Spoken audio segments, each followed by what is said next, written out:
Petero wa mbere igice cya 5 umurongo w'8. 1 Peter chapter 5 verse 8. Mwirinde ibisindisha, mube maso, kuko umurezi wanyu Satani azerera nk'intare yivuga ashaka uwo yaconshomera. Umurwanye mushikamye kandi mufite kwizera gukomeye, muzi yuko bene data bari misi muhuje imibabaro. Amen.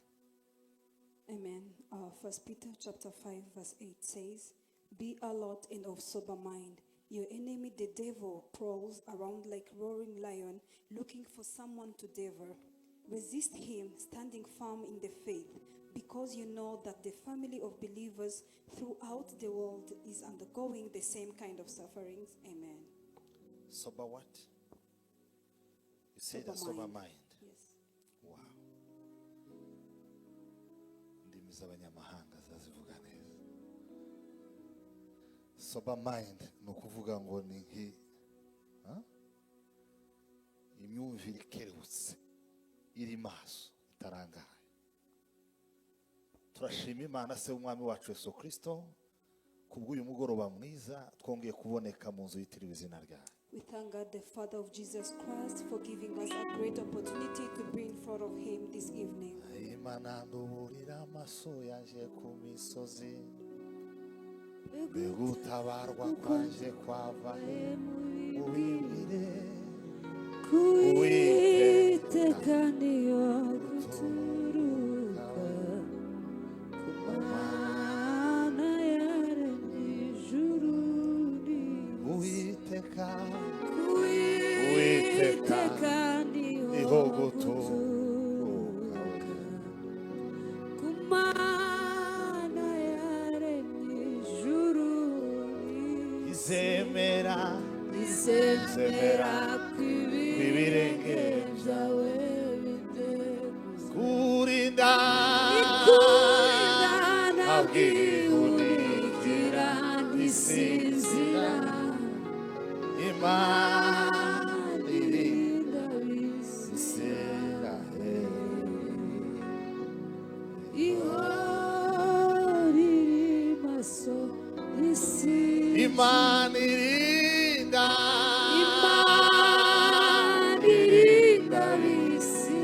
Isiraheli, ihora iri maso isi. niyo murinzi Imana Niyo murinzi wawe wo kwizera. niyo gicucu Igicucu Era, come so bene verde gihoraho ku Mana izuba mwiza. kwica Ijoro ukwezi kuzaga uti kumanywa izuba Senya uko wambaraga z'abadayimoni bo mu izina rya Yesu.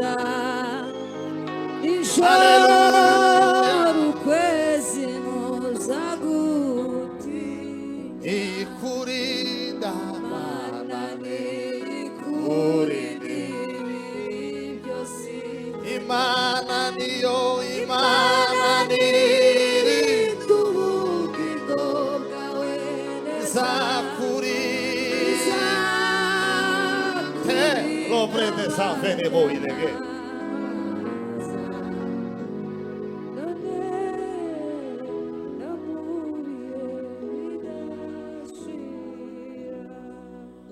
Wahumiriza ku maso yawe ugategura umwuka wawe ukabwira Imana ngo sindangara uyu mugoroba n'isi y'umwijima harayo ibyago bikomeye, isi y'abadayimoni harabamo ibyago bikomeye, abarozi baraburanirwa uyu mugoroba, abapfumu barafata ubusa, iterabwoba ry'abarozi rirafata ubusa. Senga utarangaye zamura ijwi ryawe. Pray and tell your heart, my heart, be at ease. In the devil is about to die. The devil is about to get it. Do not be distracted in the name of Jesus. Pray. Burasirazuba tugeze burengerazuba. Keras Samoli bonde le bregene voila.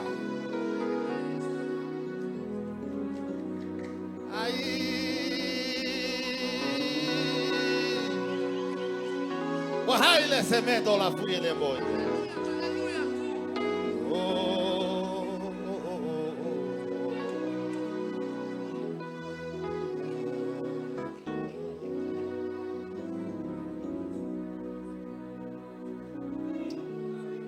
Uherei urasirazuba mana we ukageze urengerazuba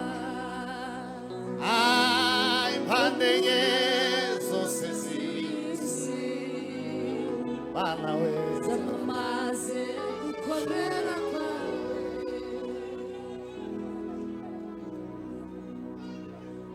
Sema amen. Hallelujah. Uzamura ibiganza duhimana ishobora twese. Raise your hand and be glorified. Vugiriza Imana akaruru kubw'icyizere Big uyifite. shout to the Lord as you believe in Him.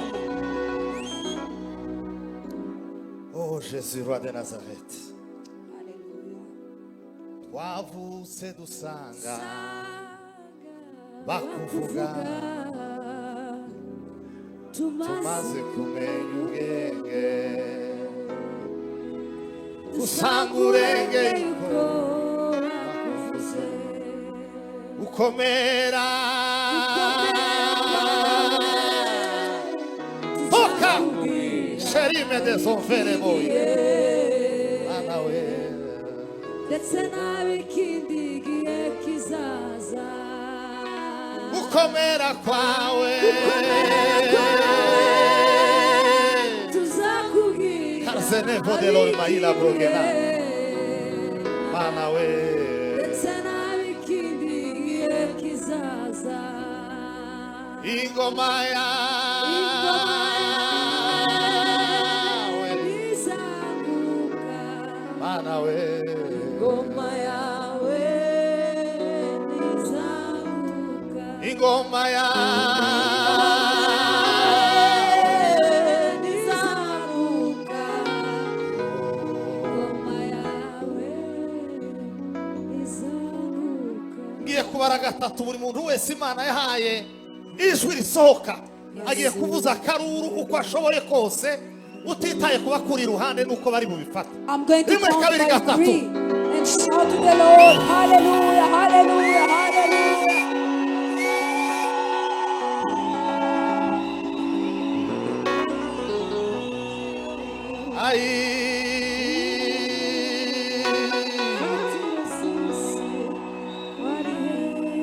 Sema we Hallelujah. Haila salalo mando la fe.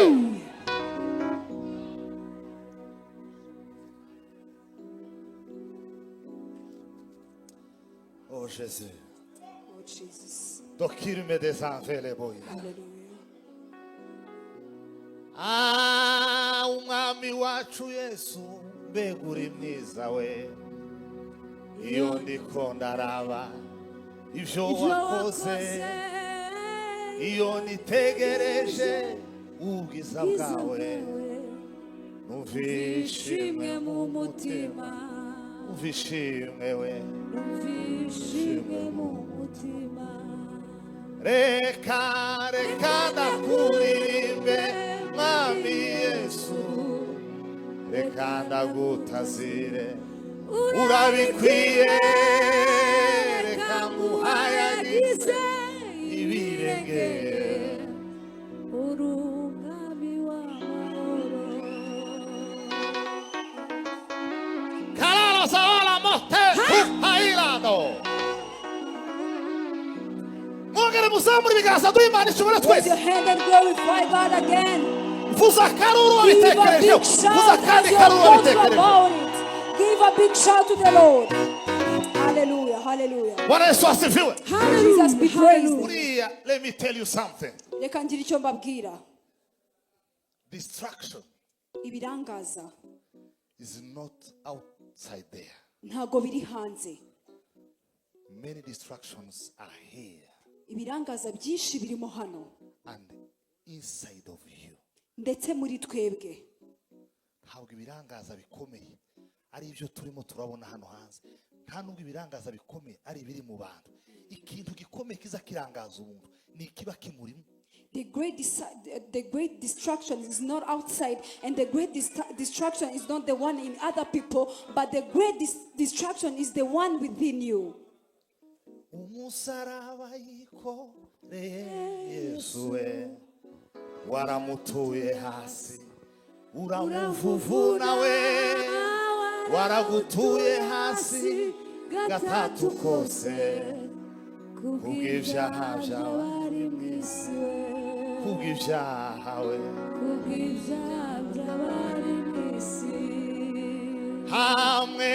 hamwe navuga Yesu ijyo yakoze ahera mu gitondo rikarenga ijoro narikesha ndakuririmba wakoze ibihambaye cyane we warakoze ibihambaye cyane warakoze we wakoze ibihambaye cyane. Bwana Yesu asifiwe. Jesus be praised. Be focused to avoid distractions. Mube maso mugire intumbero kugira ngo mwirinde ibirangaza. Be focused Mube to maso avoid distractions. ndetse mugire intumbero kugira ngo mwirinde ibirangaza. Buri muntu wese munyumve. Haleluya. Everyone hear me. Ariko narimba kumbuye. I Ntabwo was missing twaheruka. you so much. Sare narimba kumbuye mu kagira Imana. Buri muntu wese mureke mbabwi, buri muntu wese akeneye guhuka. Everyone must be busy. Buri muntu wese uriho uhumeka. Buri muntu wese uhumeka akeneye ikintu kimuhuza. Everyone who can breathe have something that can make him busy. Habe n'abarya abana b'imiryango bagize ibyago runaka bakagira ibintu runaka bibabaho ibihe bikabageraho bakagira abana badashobora kuvuga badashobora kumenya abavyeyi babo abakeneye ikintu kiri bumuhuze kugira ngo umuvyeyi agire icyo akora abakeneye ikintu kiri bumuhuze. Umuntu wese uriho uhumeka akeneye ikintu kimuhuza. Adahuze arahuze. Mwumve neza, umuntu wese udahuze arahuze. Everyone, even the children with disabilities or disorders that cannot be able to speak or have any other action, but they are busy in their very own way. So everyone needs to be busy. And if you're not busy, you are busy, in other words. Even if you're not busy, you are being busy, in another word. If you are not busy about what you are thinking about, you are being busy about what others have thought about.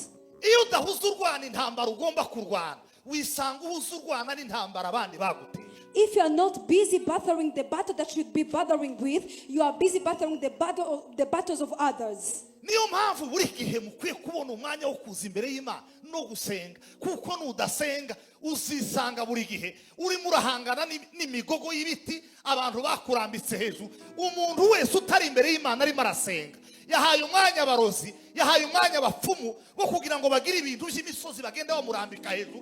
Umunsi umwe azisanga arimo ararwana, kandi ntazaba arimo ararwana intambara ikwiye, ahubwo azaba arimo ararwana yikuraho ibyo bamushizeho arangaye. That is why, even if you are not busy, that is why you should be praying. That is why you should come in front of God and pray. Just because if you are not praying, you are giving the devil a place to come and put some burden over you. Hari ibintu tuzatwibesha. Abantu bose bahe bakora, ntibahe bakora. Hari abantu bamwe bahe bakora, barangaye gusa. Bakora ibyo barangaye. Kandi bakavunika bakiruka imisozi bakamanuka bakazamuka bakamanuka bakazamuka, kandi ko bariruka barayobye baravunika barimo baraterura ibintu ibituza byarazamutse, amabiceps yarazamutse, barasaze, ibibyuya byarabize, bakuyemo amashati yo hejuru barimo barakora, ariko barimo barakora baruhijwe n'ubusa, barimo barakora ubusa. Sometimes we lie to ourselves and think like everyone who is working in the right way, and yet some people are being busy working the work that shouldn't be working, and then they are distracted. Nimuvuge ngo hallelujah. Say hallelujah. Muvuge ngo hallelujah. Hallelujah. Kuki Bibiliya ivuga ngo ku munsi w'amateka Yesu ngo azabwira abantu bamwe ngo babwire ngo mwirukanye abadayimoni yego, mwakishije indwara yego, mwasengeye indwara yego, mwagiriye neza abapfakazi yego, ariko nubwo mwabikoze bwose sinigeze kubamenya. Nimumve imbere mugende muje mu muriro w'intazima kuko sinigeze kubamenya. Mu yandi magambo mwarushe mukora ibyo mutagombaga gukora. Yes, why does the Bible says that at the judgment day some people will be coming and then Jesus say, you have done great, yes, you have helped the people who were poor, yes, you have helped the vulnerabilities, yes, but yet they will tell them, go away, I have never known you because you are the evildoers. Yesu yabwiye abigishwa ku gice cya 25 mu butumwa bwiza bwa Matayo ku gice cya 25 ukageza ku murongo wa 31 ngira ngo kugeza ku murongo wa 46 yababwiye amagambo arababwira ngo umunsi w'amateka bamwe ngo zobabwira ngo mbafate mbashyire iburyo, intama ngo zizaje iburyo, ihene zije ibumoso, intama zigereranywa n'abakirisitu, abapagani bagereranywa n'ihene. Hanyuma kubera iki bibiri bagereranya gutyo nuko intama umuntu azaje imbere zikamukurikira, ariko ihene ntiwoje imbere ngo zikukurikire. Iyo ugiye imbere zazisubira inyuma zikaja kona, kandi iyo uziri inyuma uzishore ugomba kuba ufite amabuye menshi apana rimwe, zagira ngo ziyaja ku ruhande ugatera ibuye. Sinzi nimba abakristo biki gihe hari intama cyangwa ari ibyo bindi maze kuvuga. That is why in Matthew 25, starting from verse 31, Jesus was telling the disciples that on the day of the judgment, somehow the Christian, the good Christians will be as sheep and the bad Christian will be as goats. And the reason why he mentioned goats is because God can never follow you. Hallelujah. Let me tell you something. Kurangara sukubaho ntacu uri murakora. Being distracted is not living a life where you are not doing nothing. Note. No kurangara uri murakora icyo utagombaga gukora no kurangara. Even being distracted doing the things that you shouldn't be doing, that's being distracted as well. Muzi bene data muvukana musengana hano batabonetse hano kandi babonye impamvu Satani yaboneye impamvu zitabazana ndetse naho barimo barakora ibindi, ariko ibyo bindi barimo barakora urebye neza wosanga bitanganye uburemere no kubahana, ariko kubera ko barangaye Satani rabarangaje barimo barakora icyo batagombaga gukora. Nimba hari umuntu utari hano akaba yagiye gusura umurwayi, yego. Nimba hari umuntu utari hano akaba yiherereye mu cyumba ari marasenga, yego. Nimba hari umuntu utari hano adukurikiye online ari marasengana natwe, yego. Ariko hari abantu ahangaha, hari abantu bashibizwa no kuja gukoresha inzara ngo aje kuzisiga z'icyatsi kibisi, izindi zitukure, izindi zihinduka umweru, izindi zihinduka ibyo ntazi. Narangiza ejo azifotoza yanegetse ameze nk'ibuye bashize hejuru y'igiti. Ariko Satani irangaje abantu. Satani irangaje abantu. The devil is making people to be distracted. Narangiza hengame ngo in a happy mood. A happy mood. You are not happy. You are making yourself happy, but you are not. Ntago wishimye, uri muri shakamo ibyishimo ariko ntago wishimye. Uzamure biganza duhimana cyo yamaze. Hallelujah to the Lord. Hallelujah. Ariko narimba kumbuye ba. Muvugirize Imana kahuraho mwicaye. Let's give a big shout to the Lord. Say hallelujah. Say hallelujah. Bwana Yesu asifiwe. May Jesus be praised. Hari igihe abantu bazabahuga bahe bakora ibyo batagombaga gukora bakibesha ko bahe bakora, ariko reka nkubwire no guhugura murakora icyo utagombaga gukora nukurangara. Sometimes people are being distracted, knowing that they are doing what they should be doing, and yet they are doing what they shouldn't be doing. So being busy doing something that you shouldn't be doing, that's being distracted. Hallelujah.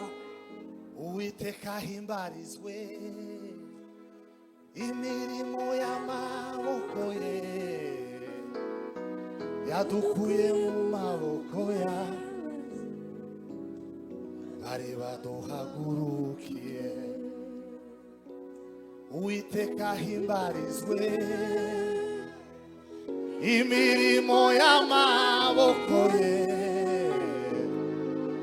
yadukuye mu maboko y'ababiwe bari baduhagurukiye. Reka mbabwire, hari abantu bazabibesha ngo umuntu urangaye ni umuntu warangariye ahantu hamwe gutya ameze nk'uko. Oyaye.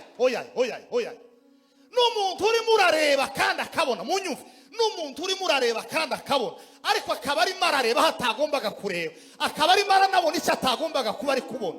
Uwo nawe ararangara.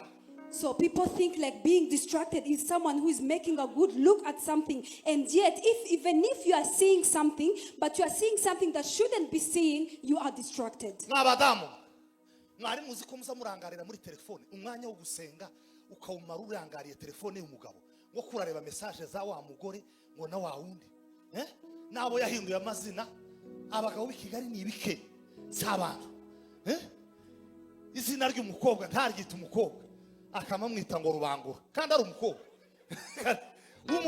umukobwa bakorana amanya akamwita Rubangura abandi bakabita basezikeye na Murekeraho bamurekeraho kandi ari amazina y'abakobwa kugira ngo aguhishe nawe igihe guzorangarira ukagwa kuri Rubangura ukagwa kuri Sezikeye ukagwa kuri bamurekeraho ico gihe uwo mwanya Satani birimo iragira ngo urebe ivyo ubone ivyo hanyuma utarebe ivyo ugomba kureba utabona ivyo ugomba kubona. Yes, women of this world, you are being busy seeing what you shouldn't be seeing in the front cells of your husband. Sema we.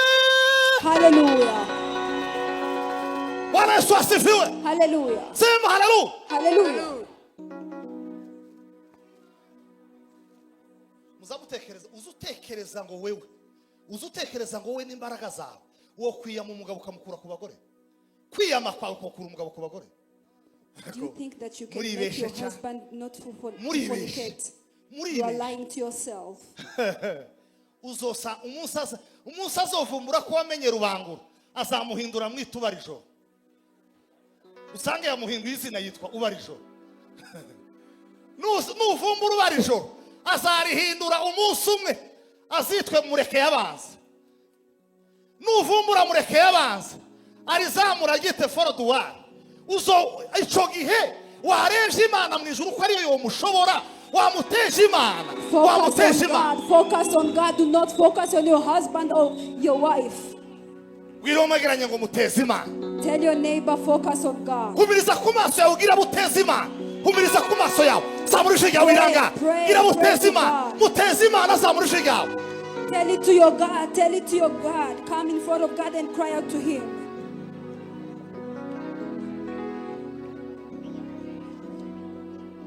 Uriya mwana muteze Imana. Uriya mukobwa wawe muteze Imana. Uriya muturanyi muteze Imana wirangara. Kariya kageso ko gutaha atinze gateze Imana. Kariya kageso ko kutakuvugisha gateze Imana. Kariya kageso ko kutakwitaho gateze Imana. Zamurije yawe usenga Imana wirangara. Manda valide ne brobeni galite de sala. Ose kanda la kasha. Shawini galite de sala. Volume ya pressure disaster. Bana we. Nabiteje Imana mu izina rya Yesu. Arite valide. Imzigize imisozi yose biteje Imana. Triple de la riviera. Baila sidere de valide modene galite. Celebre de sala valide de gro.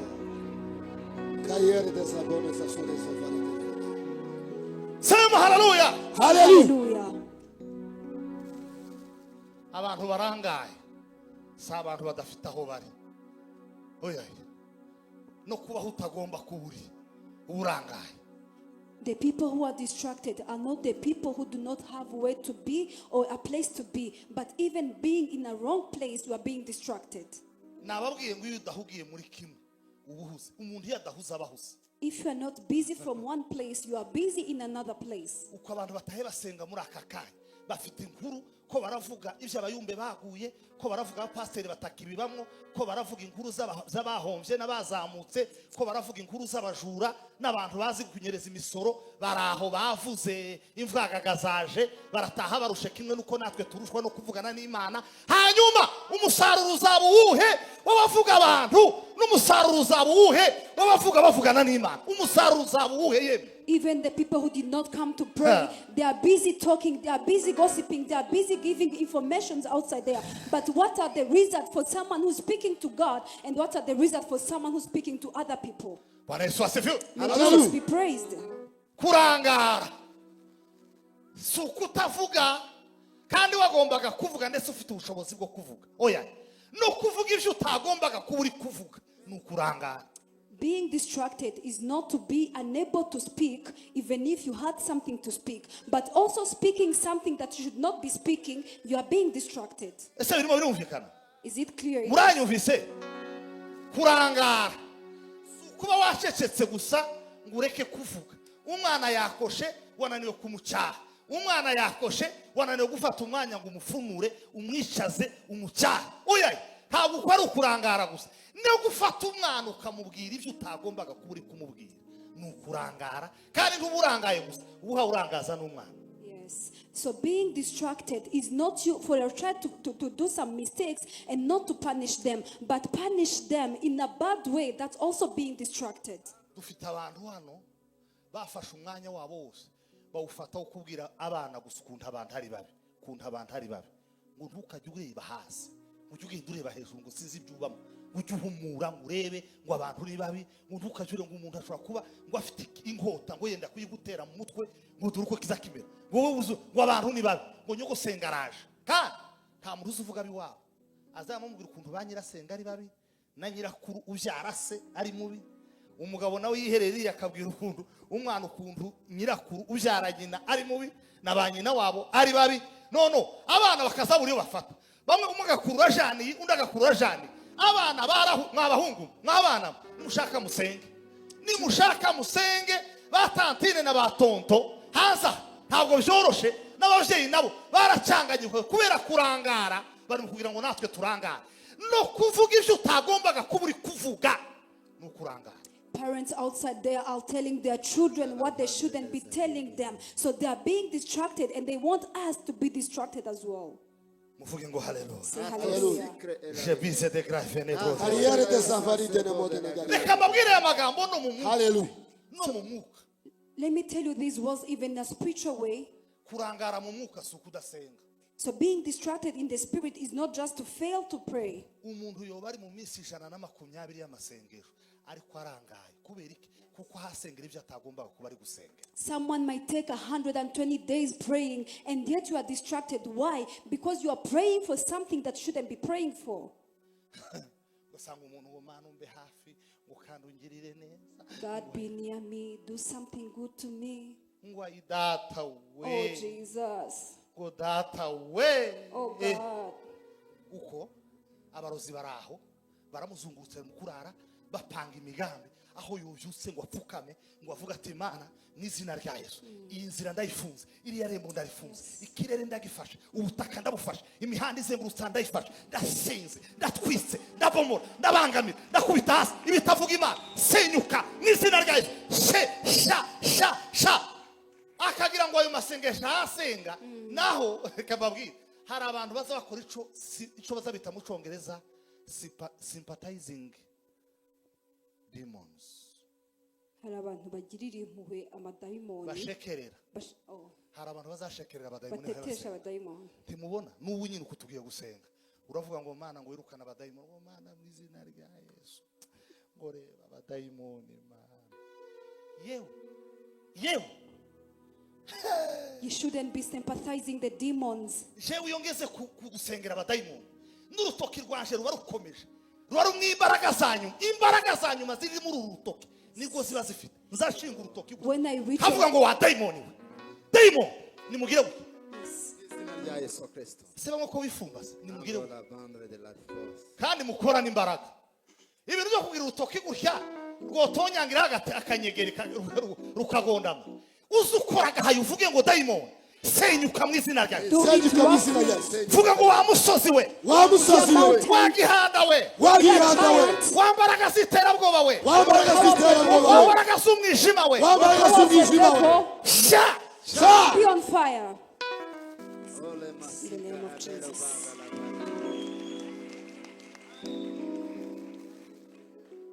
No gusenga uko utagombaga kuba uri gusenga nukurangara. Even praying the way you shouldn't be praying, you are being distracted. Actually, impamvu abahanuzi babaho, abahanuzi, impano y'ubuhanuzi iberaho kugira ngo itworiyante uburyo tugomba gusenga. So the gift of prophesying is there to orient you how you should be praying. Abantu batabizi bazabasha kubahanuzi bagira ngo bagiye gushaka ibisubizo. Ngo ndagenda uriya muntu nasengera birasubizo. Oya, nta muhanuzi uzusubiza. amasengesho niyaza asubiza cokoze ubugiye kugira ngo Hallelujah. Imana izivugana nawe imuvugishe umenye aho urasa werekeje imbunda yawe Hallelujah. utarasa werekeje hatariho. Oh yes, so prophets do never give answers to the people, do never answer your prayer request, but they give you direction for you to know where to pray for. Hari aho Imana izivuga ngo ntimusenge gusa mugende kandi mugende mutavuga. Yes, there where God say you shouldn't be praying only, you should be walking and walk when you're silent. You shouldn't be saying anything. No words. Wahura nayo ko bukwe nta magambo. Do not mention anything. Wahura na so bukwe nta magambo. Even if you meet your Twigeze kugenda father-in-law. umunsi umwe tuja ku Kivumu, umuhana wo ku Kivumu twatuzunguruka, umuhungu umahura na nyirabukwe mu gitondo avuye kwahira icyari. Barahura ngo aje kumusuhuza yama mwihore. Wayiwe wamaye we. Ndavuga nti ibintu birakomeye. Ariko yari umuhungu w'igitangaza. Hari abahungu bataza bahumaguza, baba mu mwuka bataza bahumaguza.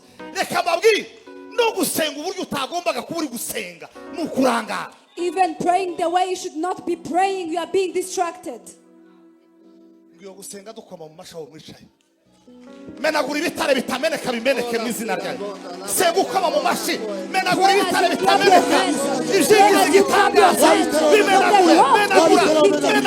For the rock to be broken, pray as you clap your hands for the broken. Sedagurika mu izina rya Yesu. Wabitewe sedagurika. Ndakumenagura imbaraga z'abadayimoni. Wabitewe by'abadayimoni menagurika. Wabitewe by'imico menagurika. Wabitewe by'abadayimoni saduka. Menagurika wambaraga z'abadayimoni we. Ndakumenagura mu izina rya Yesu. Menabira bikonosha abadayimoni. Wirangara senga ukoma mu mashi nawe Don't be wirangara. distracted, pray as you clap your hands and break every work of the devil.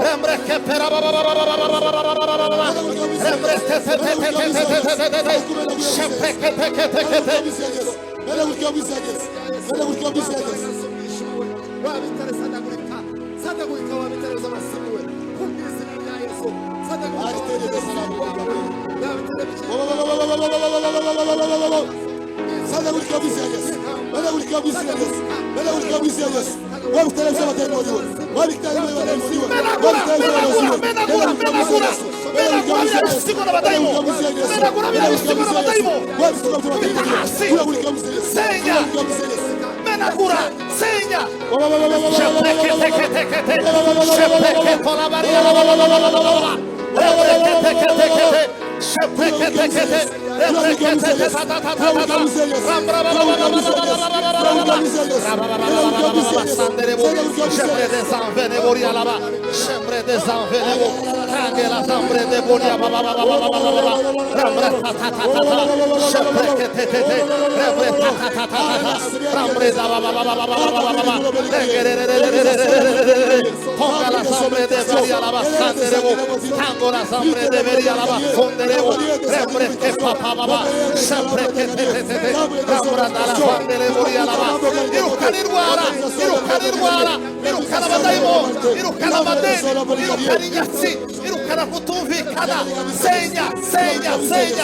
Chase away the demons, chase away the sickness, chase away any spirit, any bad spirit upon you. Sema haleluya. Hallelujah. Bwana Yesu asifiwe. Hallelujah. Ariko vundi Imana ye. Mwarese tugatanga haleluya imwe mwitanga n'imbaraga zose. Nimuzamura ibiganza mu kwa Raise Yesu. your hand. Haleluya.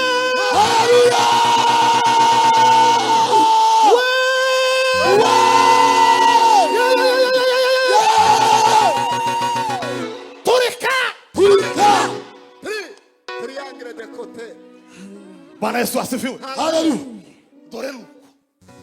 Dore nuko abantu bamwe basa barangara murebe nk'uyu munezero uri hano umuntu uri online mureke mbabwira umuntu wakurikira online iyo kumva uyu munezero ntibishoboka ariko umuntu akamaja gusa satani kamurangara. I was saying praying for something that chemise de vorige Oh, te varite lega. kongi la breze Shalom veli de samodi di figari. je faire de nous Carrière de Sagina Mote. semer de nous. Promeritation de Sovaride. Essication de Gromaite. There are specific things that we must pray for today, Hari ibintu tugomba gusengera uno munsi not tomorrow, atari ejo not yesterday. atari n'ejo hashize. uriya sinzi nimba muza mwumva ibanga riba muri rule your atmosphere. I don't know if you get the secret that is in the rule your atmosphere. ririya sengesho rya mu gitondo nza mbohereza ni isengesho rikwibutsa ngo ongera usenge kuko uyu munsi ufite umugisha wawo, wirinde satani itawukuriganya, kandi usenge kugira ngo umuntu wese mwagombaga guhura gufitiye ibyawe atakunyura iruhande ngo agitambukane. icyawe cya none si cyo uzabona ejo, si cyo uzabona ejo bundi. So that short prayer that I send as the rule your atmosphere is a time to remind you that you should pray to gain your blessings of that very same day. For the devil do not deceive you. vuga ngo ndakiriye. Ndakiriye. zamura amaboko uvuga ngo ndakiriye. Raise your hand and say, I receive. n'izina rya Yesu ndakiriye. In the name of Jesus, I receive. umugisha w'uyu munsi ndawakiriye. The blessings of today, I receive. igitangaza cya none The ndacyakiriye. miracle of today, I receive. ibuye ryo kwica Goliyati rya none ndaryakiriye. The stone to kill Goliath of today, I ndariseye mu receive. izina rya Yesu, I throw it away. kandi riramwishe mu izina rya Yesu. I kill Goliath in the name of umuntu Jesus. utari urangaye nakomera Imana amashyi. Give a big clap to the Lord if you are not distracted. muvuge ngo haleluya. Hallelujah. Imana ihabwe icyubahiro yemewe. May God be praised. buriya icya kabiri mu mwuka, umuntu urangaye si umuntu wawe ukora ibyaha gusa, oya, n'umuntu utaha ukora ibyo yaremewe gukora ararangaye. Someone in the spiritual way, the second thing, someone who is committing sin is not the only one who is not the only one who is distracted. Even someone who is not doing the purpose of God, the will of God upon himself, is also distracted.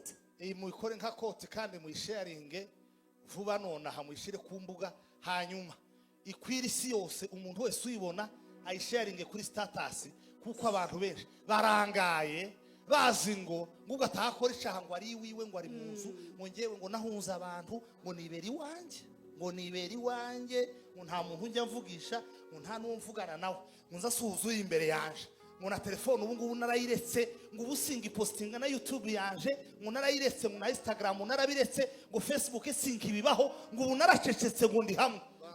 urapfuye. Satani kwicaye ku mutwe. Kurangara ntabwo bireberwa gusa mu gukora ibyaha, nubwo abakora ibyaha nabo barangaye, ariko n'umuntu utaha ukora ibyo yaremewe gukora ararangaye. Committing sin is not the only thing that shows that you are being distracted, even though it shows that you are being distracted, but also someone who are doing something that they were not created for, they are also distracted. Uko harimo abakameramani benshi n'abakamera women benshi hano, ariko tuzatubona bamwe gusa, ni bakeya tubona. Like here in the congregation, we do have some people who knows how they can go on the cameras. Muza aba protocol barimo hano, ariko tuzatu nukuvuga ngo hagenda hagaruka bam ejo bundi mpagaza nariko mbona madamu wa Bernard hari kuki agaruka none ejo akaba yari ahari n'ejo bundi hasi akaba hari, kandi wowe uhari uraho gusuricaye mu ndebe, uracyafite umugongo muzima, urabishoboye kwicaza abantu, nta kindi bisaba, nta repetition bisaba, uricaye aho ngaho. Utugeze mu kwezi kwa gatanu, deja ejo ni kwezi kwa gatanu, amezi atanu arashize, urangaye utaha ukora icyo wagomba gukora. Muje nta cyaha nakoze. Kurangara si ugukora icyaha gusa, n'umuntu utaha ukora icyo yaremewe yicaye n'ukuri ararangaye. Even the people who are just sitting, we do have so many people in the congregation who can join the choir, who can join the ushering team, who can join the media team. But we are reaching in May, yet you were just sitting for 5 whole months. So why are you sitting? Even though you are not committing sin, but you are just sitting without serving, so you are distracted as well. Ariko abantu yeme, ariko abantu ntibatinya. Abantu barakabije gukora ibibi, gupfa kwa Yesu kumusaraba bisa n'ibyabaye ubusa. Uko ibyaha byakorwaga kera n'ubu birakorwa, igikomeye muri byo nuko bikorerwa mu rusengero. Satani yinjiye mu rusengero hagati, maze ahagarara ku mariba abana b'Imana bavomeragaho, arayasiba mazarabagota abarekera mu rusengero ariko nje ndababwira nti wishushanya nareke kora ibyangwa n'Uwiteka nareke zamura ibiganza duhimana icyubahiro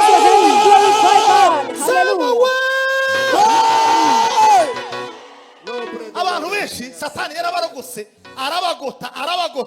arabagota barekera mu rusengero gusa ariko baragoswe impande zose ntibagira ubwinyagamburiro nicyo gituma cyo dutangana haleluya akayitangira kugira ngo atagaragara nabi gusa ariko mu mutima wavuga ngo nyeganyega akazagira uca kuza kugira ngo ataderanja protokole utamubona uri imbere ukamwibazaho ariko nta kintu arimo aranyeganyega nta mpamvu afite zo kunyeganyega n'amaboko kuyazamura nta mpamvu yo yazamura cyangwa ntayazamure ntabwo azi icyo bisobanuye yeme umuntu uzi icyo kuzamura amaboko bisobanuye yazamura zamura amaboko yawe umuntu wizeye ko akaruru ke kohindura ibintu kavuze kubw'imbaraga z'Imana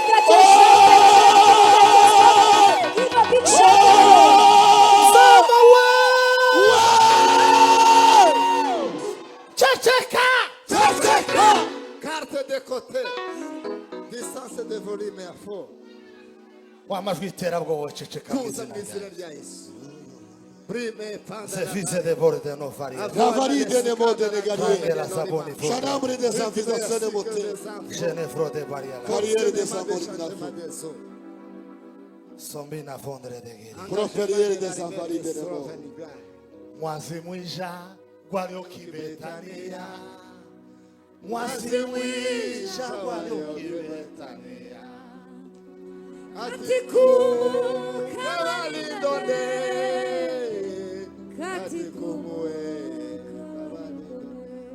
Katikumu Katikumu Kavaridone. Je vis de garimelo de bebe. Aida simero gardene sofarinaga. Hano hashi hatari kalamu. Anoashi hatari kalamu Walawe.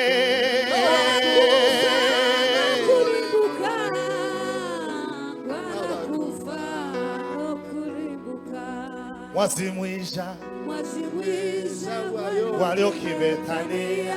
Wazimwisha Katikumu Kavaridone.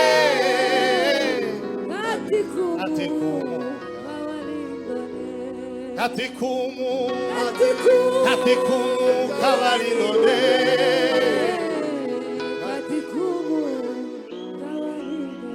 Hari indwara zohunga tugize bucayeme. Indwara zibahimo. Diseases can flee away if you Turagurika mu do izina that. rya Yesu. Go away in the name of Jesus. Izifashe mu bitugu, izifashe mu gituza, The one in the izifashe mu shoulders, nda. the one in the Rekura mu chest, izina the rya one in Yesu. the stomach. Release in the name of Jesus. Simbibabwiye hari abantu babe baseka. Some people are just laughing Hari around. abantu babe baseka. Ni ukuri kw'Imana. Narababwiye ngo hari igihe uzurangara abandi bahe bakira ibyabo hanyuma abadayimoni babavuyeho bakakuzaho kubera kurangaye abadayimoni bakakuvamo bakava mu bandi ukisanga umeze nka za ngurube zari ziri hahandi hanyuma wa muntu wari urimo abadayimoni amadayimoni agiye guhunga aravuga sasa twe ntituzatuja ku musozi tugira protokole tugira isuku kandi dukunda ahantu hashyushye dukeneye umuntu tujamo Yesu aravuga sasa hano nta munebwe uhari ahindukira abigishwa ati hari umuntu abadayimoni bo kwinjiramo hano dore ahantu hashushe ni muri ziriya ngurube nimwinjire muri ziriya ngurube uko wohinduka ingurube ikinjiramo amapepo. Some people are just laughing around. Some people are being distracted. I have told you one day that if you are distracted, the demons can flee away from one person and it enters into you. Hano hashi hatari kalamu. Hano hashi hatari kalamu. Wala kufa no kurimbuka. Wala kufa no kurimbuka wala kufa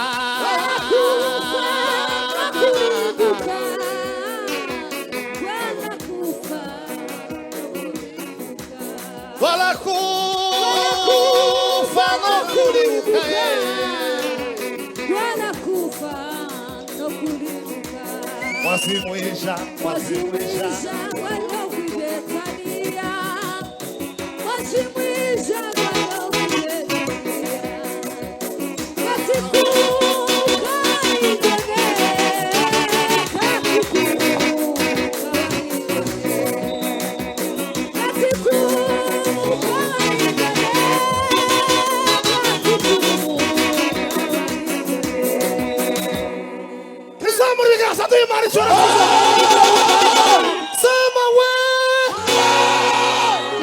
Acurangira agasirimba buke.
Ndaza kubagaru. Garde so. Méthode à force. Sécurité à cause. Clôture des moyens. Uwepo wake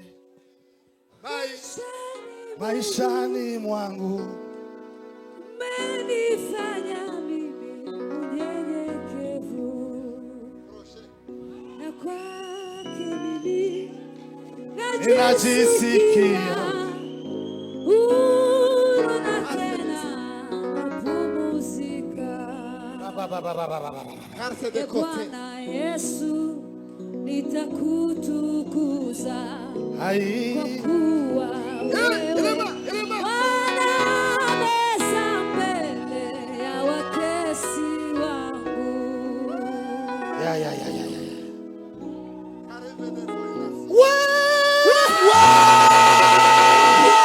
Kanuni gani? Bwana Yesu asifiwe. Haina do. Chemise de varié. Vai ter dessa variedade de cor.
noneho nimwicare nyakwicara neza.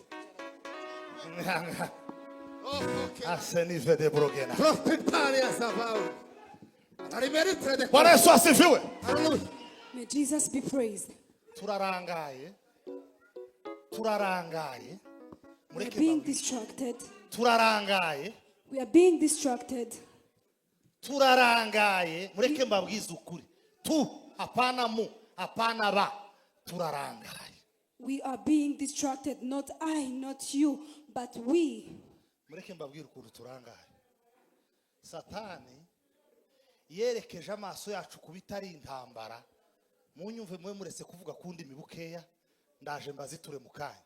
Satani yafashe amaso yacu ayerekeza kubitari intambara kugira ngo tutazabona intambara dufite. The devil took our eyes and made it focus to the things which are not the war, for us not to see the real world that we have. Uri ku buhanga bw'ibyuma nturangara. Iyo nindi kote kandi igere ku bantu bose. Ikigaragaza ko turangaye nuko Satani, nuko twemereye Satani yerekeza amaso yacu kubitari intambara kugira ngo tutazabona intambara turangije turamwemerera. The things that shows that we are being distracted, it's because we have allowed the devil to make our eyes focus on the things which are not the real war, and then we put the real war aside. Ngo ariko wa mwana we ngo wambere ngo wajuri ikigusha ngo uyu mwana waje ngo ariko mwana ngo kuki wambaye umwana w'ikigusha Apparent. ntabwo umwana wawe ari intambara. Oya hari ibiri inyuma y'iby'intambara. Satani zigira ngo umutinze amaso ku mwana wawe, ariko umwana wawe sico kibazo. Muvana amaso ku byo Satani bereka nk'ibibazo, ibibazo biraha. Yes, so sometimes a parent would say, you child, my little child, you are distraction. So your child is not a distraction, but there is a spirit behind which distracts you. Hallelujah!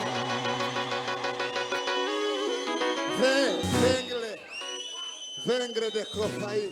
Muvuge ngo haleluya. Say hallelujah. Imana ishimwe. May God be praised. Perutse gutekereza ikintu. I once thought of something. Reka nkibabwire. Let me tell you. Ko ndagitekereza nkivugiye aha ngaha. Tugomba gufata umwanya tukibuka abagize imirya bamwe. Mvuge gute? Tugomba gufata umwanya wo kwibuka tugafasha abacitse ku icumu rya Jenoside yakorewe Abatutsi baba Karuvari kwibuka babo bazize Jenoside yakorewe Abatutsi. We should take time and help those who have lost their loved one in the 1994 genocide against the Tutsi. Cyo gitaramo tukagikora byaba ngombwa tukagikorera n'ahandi hataraha tukabana nabo bagiye bibuka kandi twese ntitwari kubaherekeza. Cyo koze hari bamwe bagiye baherekezwa n'abagize imiryango yabo. Noneho nkibaza ngo ese yeme uko umuntu uza wiyumva akiyumva abamusuzuguye bakagira uburemere ku buzima bwe adufite duhari iyo yibutse ko adufite ivyo ntivyotuma agira ishema ngo atesha agaciro abahe bamusuzugura. Someone who have us and has some people who are despising him, even if he remembers that you are there, he just be proud of it. Mucumve iki kintu. Listen to this. Mwagize umugisha hano hari abavyaye n'abataravyara muzovyara. We have been blessed with children, even those who are still waiting, you will give birth, don't worry. Ureke kuvuga ngo ndi se wa Uziela na Brielle n'abasaza babo. Oya mwe muraha. Uko umuntu yohagara hano hanze akansuzugura mbafite kagenda n'imbeho ngo umuntu yasuzuguye muhari. I can never be despised by anyone as long as I have you. None se mwebwe kucuzugenda n'imbeho ngo abantu ngo harabatanyemera. Uza wibuka ko twe tukwemera bikumara isoni. Do not walk in calm way just by remembering that we are here, just by remembering that we love you. Just feel proud of it. Haba n'abavuye hano, haba n'abo Satani yacomoye hano ikabahindura imizerezi bakagenda bamoka ku isi. Baza bamoka uvuge ngo uriya muntu Satani yaramutoye, Satani mwaritsemo akanwa ke kabaye igikoresho cya Satani. Sino kumva ivyo hayavuga, hari ivyo abakaruvari bahe bavuga. Agaciro k'ivyo muhamuvugira hano hikomba umwanya wo kumva ivyo abandi bahe bavugira hanze. Mumeze the value of what you are speaking out here, the value of the positive vibes that you have here cannot let me go and listen to other people speaking evil. Bivuze mbonye abene data ukuntu murabonye ukuntu bacomotse kuri bari abantu bocomoka narangiza nkavuga ngo iki bande wahe inde wahe mfite famiye nziza inkunda iyo mvukamo uyu ni data wacu muramuzi ni usigaye kwa ba data dorari hano kandi arankunze ntunkunze mze cyane rwose mbivuze ko yarabimbwiye arambwira ngo arankunda nimba nyanze endira ijoro ryoba iri joro ahindutse ariko ubundi yari yarambuye kwa nkunda nimba ahindutse gahindutse ijoro ariko haba nubwo yunyanga mbafite uzugira ikibazo ngo mama warakwanga iya kwanza arakakwanga duhari udufite hari ico bigutwaye ufite kiye kibazo muje imiryango ngo sinzamenya ngo imiryango ngo yaranyaza. This is our family. This is our family. Do not go with hatred that other people are hating upon you. Just know that we love you and we are very proud of you. Muvuge ngo hallelujah. Hallelujah. Satani yarafashe yerekeza amaso yacu kubitari intambara kugira ngo tutazigera tureba intambara ziherereye. Nico gituma muri mukubona abantu umuntu akama yishara intambara yiwe yo guhangana n'umugabo kandi intambara si umugabo ikibazo si umugabo.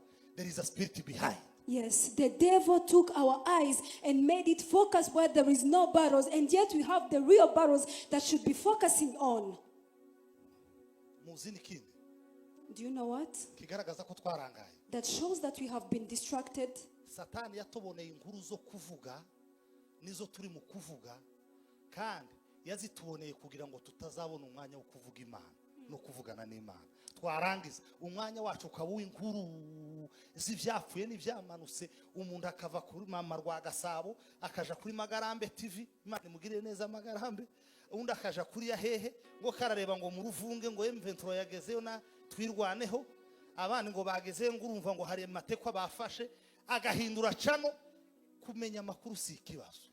Reba cana imwe ukurikira makuru nurangiza undi mwanya wo gusenga. Satan no muhanga kurangaza abantu.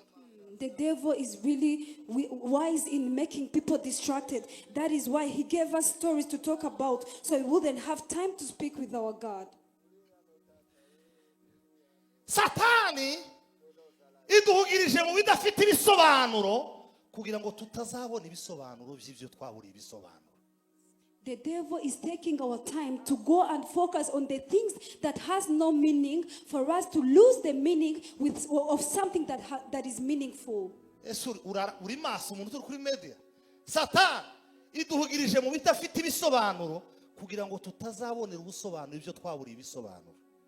The devil caught us up things that don't concern us so we wouldn't never make time for what truly concerns us. Mumve nakakandi.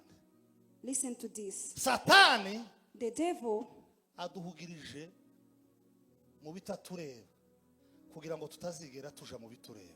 Is making us being distracted in the things that we shouldn't be in for us to lose the focus. Muranyumvise? Satani duhugirije mu bitatureba kwizindabona nziza ye. Acitse mu Imana. Imana bahumugisha bagize neza. May God bless the decoration team. Satani duhugirije mu bitatureba kugira ngo tutazigera tureba ibitureba. The devil caught us up in the things that doesn't concern us for us to not be able to make time for what truly concerns us. Ukuhano no muri famille yawe hari abantu bafite amakuru yawe menshi kuruta uko bafita yawe. Here, yes. Here and even in my family, some people have some information, my information, and they don't even have theirs. Siko muri mukubona muzi ko abantu bari interesse kukumenya makuru yawe kuruta uko bamenya yawe. People are being interested in knowing your information rather than knowing their very own information.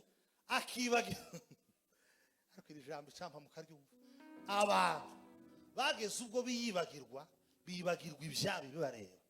Ariko ntiyo kwibagirwa ikosa wakoze, ntiyo kwibagirwa ibyo baheba kuvugaho, ntiyo kwibagirwa ko umwana wawe yatsinze uwe akaba ataratsinze neza, ntiyo kwibagirwa ko umaze gushingira abana bose iwe atarashingira, kandi azi aho bashatswe, azi n'abana bafite, abahungu 2 n'abakobwa 2. Undi yarashatse afite abahungu 3 n'umukobwa 1. Undi yarashatse ntarabyara ariko n'umukire. Undi yagiye muri Amerika afite abana muri Amerika, n'imodoka yaguze jewe ndabizi, n'umwana utuye Texas we yimuguri, kandi taragera ni Nairobi, tarigera no mu ndege, ariko azi Texas, azi Maine, azi Ohio, azi amastate yose yo muri Amerika arayazi, ari umukesha utazi gusoma no kwa. Some people are not taking care of what concerns them, but they do care of your very own concern, of your very own information. They knows how you get birth, they knows how you get married, they knows each and every detail of your information. Kuberiki Why? Satani yaduhugirije mu bitatureba kugira ngo tutazigera tureba ibitureba. The devil caught us in things that does not concern us, for us to do not look back for the things that concerns us. Bwana Yesu asifiwe. Jesus be praised. Muvuge ngo haleluya. Say hallelujah. Tugiye kuja mu mwanya wo gusenga. We are about to enter the time of praying. Ejo tuzakomeza amateraniro online. Tomorrow we are going to continue the service online. Kubera ko ejo ni tariki ya mbere. Because tomorrow is the first date. Rwose cyagihe murasirimbye ngo munyurane mu buye. Umwuka arambura ngo ejo tugomba kufata nk'umunsi wa gihanuzi no kuwa gatanu. Iminsi yo guhanurira ku kwezi. Tomorrow, Thursday and Friday, we should be taking it as a prophetic day to prophesy for this coming month of May. Ejo nzobabwira ku myuka izituma abantu barangara, hanyuma kuwa gatanu nzobabwira ibimenyetso biza bigaragaza ko abantu barangara. Tomorrow, Thursday, I'll be talking about the spirit that make people distracted, and on Friday, I'm going to talk about the signs that shows that you are distracted. Abantu bahebumva batsinzwe n'ijambo mbere ko tuja mu mwanya w'ibyifuzo. Umuntu wawumva wasanze arangaye, nahaguruke. If you know that you have been filled with this word, if you know that you are distracted in one way or the other, please raise up and we pray to God. Kumusara wawe mwiza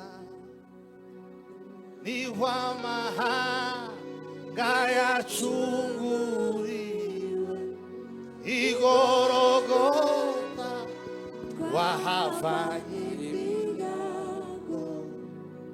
wirongeye mu maraso uri ntwari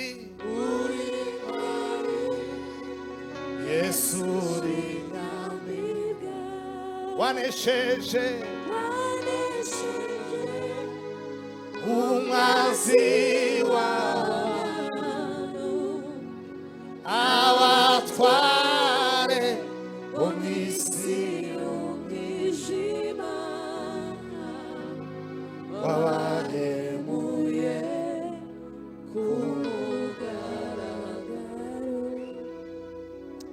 Vuga ngo Mana y'imbaraga, God of power, ngirira imbabazi Mana, have mercy upon me. nararangaye, Have been distracted. bya bivyo nagizemo uruhare, The things that I've been thoughtful of, n'ibyo ntamenye, and the things I didn't even know, ntabara Mana, come on my rescue.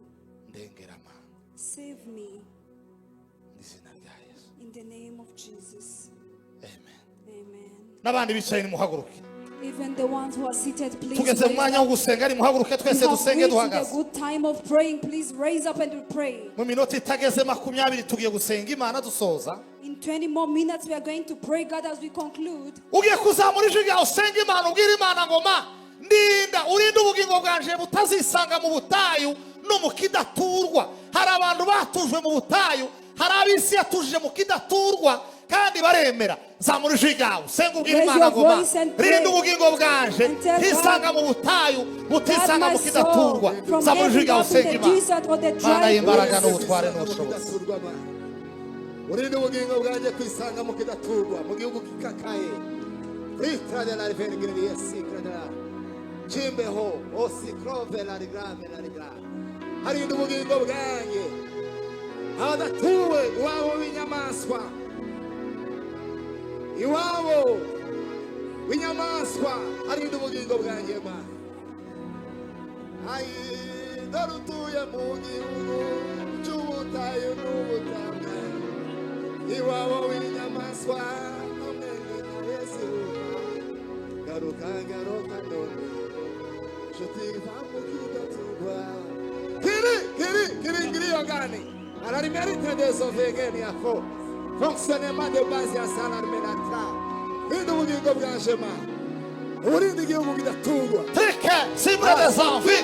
Wangira mnazananda la tabogenayo lo. Trike simre de zanje. Aila sikasone Zango la brother gasiza Galia. juna utamaduni. Helme de safari de Libre de brother. zanfile. Wasikasone Galia. Wangira mnazafani amregene basande. Wangira sikasone brother Galia. Rebrekete zafone monde la bragane baba.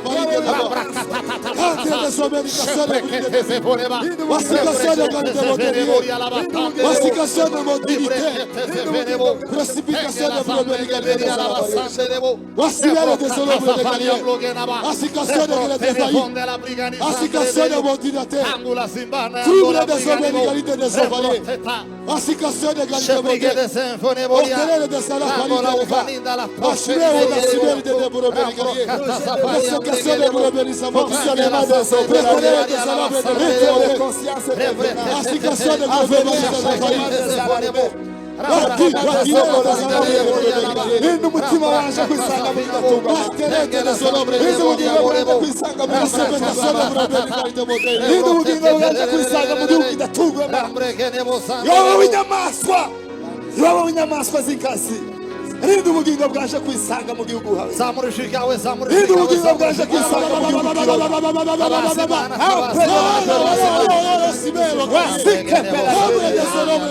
ubugingo bwanje ntabwo buzisanga hamwe ubugingo bwanje ntabwo buzisanga mu butayu ubugingo bwanje ntabwo buzisanga mu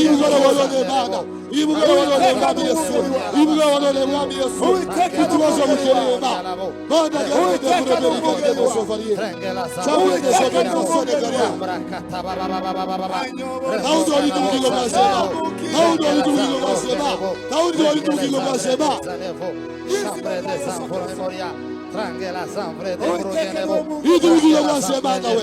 Idugigo bwasema nawe. Naudo idugigo bwasema. Naudo idugigo bwasema. Idugigo bwasema papa. Idugigo bwasema. Idugigo bwasema. Idugigo bwasema. Idugigo bwasema saweba. Idugigo bwasema Yesu. Prosperite de ga. Sema haleluya. Hallelujah. Fata amaboko abiri y'umuntu wa hafi yawe. Umuntu uri hafi yawe mufata amaboko yombi. Ugiye kumusengera ubwira Imana ngo wajuruwe mwohereza imbaraga zinaniza satani ye kumutsikamira ngo bimwemerere. Satani ntamutsikamire ngo amuce integema. Satani ntamuremerere, ntamurangaze, ntamutsikamire ngo byemere. Musengera uzamuye ijwi ryawe. Senga uzamuye ijwi ryawe. Baba yasimero de broberi sala farite galie. Manda sikasone broberi galie. Hombre de saferte de zodini galie. Mana we. Tuyebere komana. Satana musikamira ba. Satana murangasa ba. Satana musawurigaye kumurangasa ba. Naze mwami Yesu. Nakubita hasi mwami. Nasenya mwizina ya Yesu. Bayasubizima. Zakumusikamira. Nasase. Zakumusira mukahuge. Zakumurangasa. Nasenya mwizina ya Yesu. Nasenya mwizina ya Yesu. Daribu ya mwizina ya Yesu. Daribu ya mwizina ya Yesu. Proferia de broberi sala farite de brobari. Tuebe ko sikamigwa. Tuebe ko sikamigwa ni baka subisha baba. Tuebe ko sikamigwa ni baka subisha baba. Tuebe ko sikamigwa ni baka subisha baba. Tuebe mwami Yesu. Uyu kuri mwami Yesu. Uyu mugoro baba. Ukora imbaraga simutera kuranga. Ukora imbaraga simutera kuranga. Ukora imbaraga simutera kuranga. Uyu imbaraga subisha baba. Zabu sitira baraga. Ride de broberi galie de savarie de borgaye. Wazulu oye zimbaraga. Oye zimbaraga. Oye zimbaraga. Oye zimbaraga ma. Oye zimbaraga ma. Oye zimbaraga ma. Wazulu etangi baraga. Musu zimbaraga. Oye zimbaraga. Musu zimbaraga bwisina Yesu. Musu zimbaraga bwisina Yesu. Wazulu etangi baraga. Wibaraga bwisina Yesu. Ai baba we. hakizamusikamira muri isi y'abazima. Oye zimbaraga sisa sata. Oye zimbaraga sisa sata. Oye zimbaraga sisa sata. Oye zimbaraga sisa sata. Oye zimbaraga sisa sata. Nakumusikamira ngo atikiteke. Oye zimbaraga ma. Oye zimbaraga ma Yesu. Oye zimbaraga ma Yesu. Oye zimbaraga ma Yesu. Ushobose ma.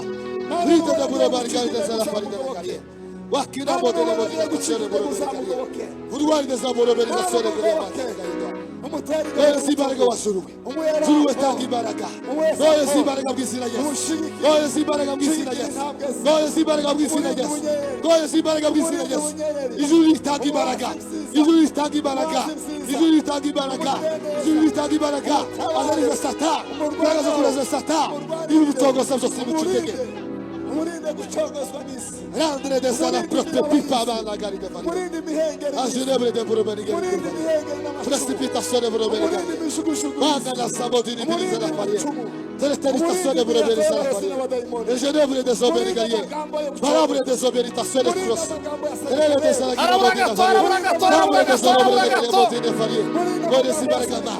Gole si baragaba. Gole si baragaba. Gole si baragaba. Gole si baragaba. Gole si baragaba. Uzamurira amagambo ya Tobiya. Uzamurira amagambo ya Geshe. Uzamurira amagambo. Uzamurira Tobiya. Uzamurira amagambo ya Libre morissazione Hamuna soberi gari de sana fo. Agazabari gari de foi. Carabre de sana bre de gari. Sacrificazione per sommetazione. Telele de sana bre de mozili fi sana bre de gari. Wanga. Sema haleluya. Hallelujah. Murekure. Bwana Yesu asifiwe. Hallelujah. Ugiye gusenga ukoma mu mashubwira Imana ngo Mana imyuka yose yanyoherejwe kugira ngo inci intege ndayitsinze mu izina rya Yesu, ndayamaganye mu izina rya Yesu. Senga ushizeho umwete wirangara mu izina rya Yesu Kristo. Imyuka yose woherejweho yo kuguca intege yirukane mu izina rya Yesu. Ndayirukanye mu izina rya Yesu. Yirukanye mu myuka yose yo kuguca intege. Imyuka yanyoherejweho kugira ngo inci intege ndayisenye mu izina rya Yesu. Ndayisenye mu izina rya Yesu. Ndayirukanye mu izina rya Yesu. Ndayisenye mu izina rya Yesu. Ndayirukanye mu izina rya Yesu. Ndayirukanye mu izina rya Yesu. Ndayirukanye mu izina rya Yesu. Senya. Ndayisenye mu izina rya Yesu. Irukana imyuka mibi yose yagutumweho. Wabyuka ndakwirukanye. Wabyuka ndakwirukanye. Wabyuka ndakwirukanye. Wabyuka ndakwirukanye kuguca intege. Yakuzikamira. Yakunaniza. Ndagusenye mu izina rya Yesu. Ndagusenye mu izina rya Yesu. Ndagusenye mu izina rya Yesu. Ndagusenye mu izina rya Yesu. Ndaguca intege mu izina rya Yesu. Wabyuka abadayimoni. Wabyuka abarozi. Wanyoherejweho. Ndakurimbuye mu izina rya Yesu. Ndagucogoshe mu izina rya Yesu. Ndagucogoshe mu izina rya Yesu. Ndakwirukanye mu izina rya Yesu. Ndakwirukanye no mugoroba. Ndakwirukanye no mugoroba. Wabyuka kuguca intege we. Wabyuka kuguca intege we. Ndakwirukanye. Ndakwirukanye. Ndakwirukanye. Ndakwirukanye. Ndakwirukanye mu izina rya Yesu. Senyeri ya myuka. Irukana. Kabrakata zafane brogevero santereo. Rebrokata zaboni varia labasteo. Shembre de zanvene boria laba. Frange la zambre de boriabo. Prenge la zambre de Gerievo, prenge la zambro de Moria Sandelaria, Ginda la fondre de Gerielaba, prenge la zambre de Bolifarialaba, sempre de Zanvenivo, prenge la zambre de Benialaba, Rebro Catazavanivo, prenge de Zanveniva, Rabra Catazavanivo, sempre de Zebonivo, Rebro Catavinavo, sempre de Rabra Catazavo, Rebre sempre che se voleva la lavoro delle Maria baba Rabrakata Zafaniamo. Wow, ni samoni de valito de burobelikaria. Proprio pastore burobelikaria de valito. Sakitazione con de valito de burobelikaria. Wakirere de sakina motini misera. Shesherie de sakina motini. Nakula kayo bika yosi. Nakula kayo bika yosi ya kuchite. Nakula kayo bika yosi. Hallelujah. Bwana Yesu asifiwe. Hallelujah. Icyifuzo cya nyuma tugiye gusengera uyu mugoroba. Ugiye kubwira Imana ngo ma sinzarushwa n'ubusa. Sinzarushwa n'ubusa iminsi yose nsigaje kubaho kwisi. Sinzarushwa n'ubusa cyo ni icyambere. Kandi ibirimo birasubiza abandi inyuma. Jewe ntibizasubiza inyuma. Ibirimo birarangaza abandi. Je ntibizandangaza. Samurushiga usenga Imana. Wirangara senga samurushiga. Sinzasubiza. sizaruhira ubusa, Ibintu birangaza abantu. sizarushwa n'ubusama. Ibintu birabuza Ibisi abantu. ziraje kubaho, ntabwo azarushwa n'ubusa. Ibizagira ubushobozi. Oya, sizasubizwa inyuma. N'izina rya Nido de buroberi gariye, Zasubira inyuma. ntabwo azasubizwa inyuma mu izina rye. Zizarangara. Ntabwo azasubira inyuma mu izina rye. Zasubizwa inyuma. Ibisi ziraje kubaho, Inyuma. Nta myuka ntabwo azarushwa izasubizwa n'ubusa. inyuma. Nta mbaraga zizasubizwa Ntabwo inyuma. azapfira ubusa, Nta mateka azasubizwa inyuma. ntabwo izapfira Nta ubusa, muntu uzasubizwa inyuma. ntabwo azarushwa Nta n'ubusa. myuka izasubizwa inyuma. Kandi mwami Yesu we, ntabwo azasubira inyuma, sizasubizwa inyuma mwana. Zakomeza aje imbere, zabona umusaruro, ntabwo azazwa n'ubusa. Nido de buroberi gariye, gariye, gariye. Gotere de salame de salame. Zabona umusaruro, sizazwa n'ubusa. Ntabwo azazwa n'ubusa, ntabwo azaruha busa, ntabwo azazwa n'ubusa, ntabwo azasubira inyuma, ntabwo azasubizwa inyuma. Zakomeza aje imbere. Oh, de visarame de gariye, modina gariye. Presebetazione buroberi za modini visa. Akirere de sakira modini. Preparazione buroberi za modini. Agilere de sogarite modini fa. Preparazione pass. Laterale de sa divisa la breve gariye. Laterale de sakira modini. Tazione safari. Trekete l'assemblée de feria la bassella. Ora si cassone Quando brigate la gariye. salari martelo. Come de saberi cassone buroberi gariye. Glore de sakira modini gariye. Presebetazione buroberi gariye. Akirere de sakira modini. Bwana Yesu asifiwe. Zamura amaboko yawe hejuru uhagaze n'abicaye muhaguruke. N'abari bicaye muhaguruke dusenge dusoza. Zamura amaboko yawe uvuge ngo Mana yo kwizerwa. Mana yo kwizerwa. Ibirangaje abantu ni byinshi. Ibirangaje abantu ni byinshi, N'ibica abantu intege ni byinshi. n'ibica abantu intege ni byinshi, Ariko mu izina rya Yesu ariko mu izina rya Yesu sinzemerera Satani kurangara. sizemera Satani kurangara. Nongeye kandi kuzamura ikiguzi Nongeye kandi kuzamura ikiguzi cyo gucika intege. cyo gucika intege. Satani ntazanca intege. Satani ntazanca intege Mu izina rya Yesu. mu izina rya Yesu. Imikorere ya Satani yose Imikorere ya Satani yose n'imbaraga z'abadayimoni n'imbaraga z'abadayimoni bifata ubusa. bifata ubusa Mu izina rya Yesu. mu izina rya Yesu. Amen. Amen. Mujana amahoro y'Imana.